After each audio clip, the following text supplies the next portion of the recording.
국회의원, 카이스트 졸업생, 다음은 누구의 입을 틀어막을 것입니까? 지난 16일 카이스트 졸업식장에서 벌어진 풍경은 진보당 강성희 국회의원의 입을 틀어막고 끌어낸 것과 판박이었습니다. 대통령 경호 초에 폭력적인 과잉 경호가 또다시 벌어졌습니다. 입을 틀어막고 사지를 번쩍 들어 졸업식장 밖으로 끌고 나가야 할 정도로 윤석열 정부의 R&D 예산 삭감에 항의하는 목소리 듣는 게 그렇게 불편하셨습니까?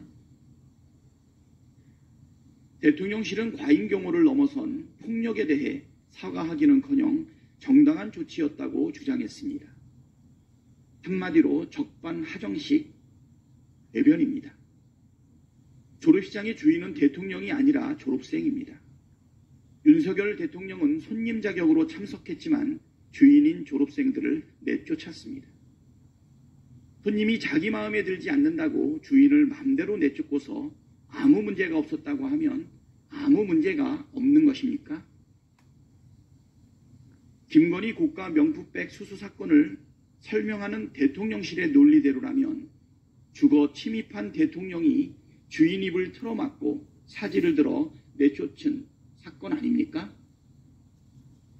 각종 범죄 혐의를 받고 있는 배우자에게는 한없이 관대하면서 왜 애꿎은 국민에게는 한없이 박절합니까? 반복되는 입틀막 사태는 윤석열 정권의 본질을 똑똑히 보여주고 있습니다.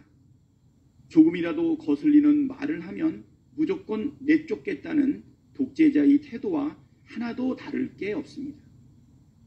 집권여당 대표조차 마음에 안 든다고 수시로 갈아치우더니 이제는 국민마저 대놓고 입을 틀어막고 내쫓고 있습니다. 나라의 주인인 국민의 입을 틀어막은 죄, 민주주의 역사를 후퇴시킨 죄, 모두 반드시 심판받게 될 것입니다. 가짜뉴스로 대선판을 어지럽힌 당사자를 단수공천하다니 국민의힘이 민주주의 쿠데타 세력이라는 인증입니까? 국민의힘이 지난 대선 기간에 이재명 조폭 연루소를 앞장서 퍼뜨렸던 장영하 변호사를 경기 성남 수정에 단수공천했습니다. 윤석열 대통령은 앞에서 가짜뉴스에 대해 비판하고 국민의힘은 뒤에서 가짜뉴스 유포 주범을 단수공천하는 희한한 일이 벌어진 것입니다.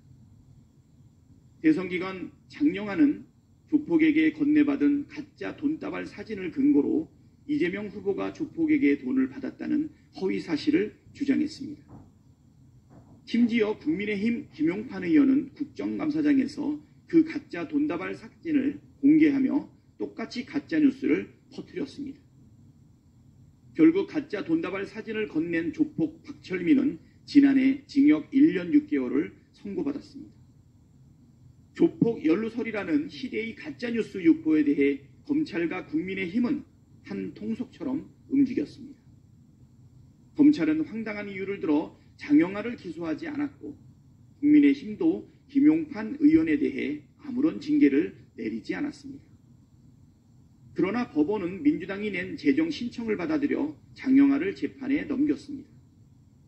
윤석열 대통령은 수차례 가짜뉴스가 민주적 의사결정 시스템을 왜곡하고 위협한다고 비판한 바 있습니다. 김기현 전 국민의힘 대표도 가짜뉴스에 대해 민주공화국을 파괴하는 쿠데타 시도라고 주장한 바 있습니다. 그렇다면 장영하를 단수공천하고 김용판 의원에게 경선 기회를 준 국민의힘이야말로 민주공화국 파괴, 쿠데타 세력이라는 말입니까? 대한민국의 민주주의 시스템을 왜 왜곡하고 위협하는 세력, 민주공화국 파괴 쿠데타 세력이 누구인지 이제 분명해졌습니다. 단호한 심판만이 민주주의를 지키는 일입니다. 민생경제를 지키는 일입니다. 한반도의 평화를 지키는 길입니다.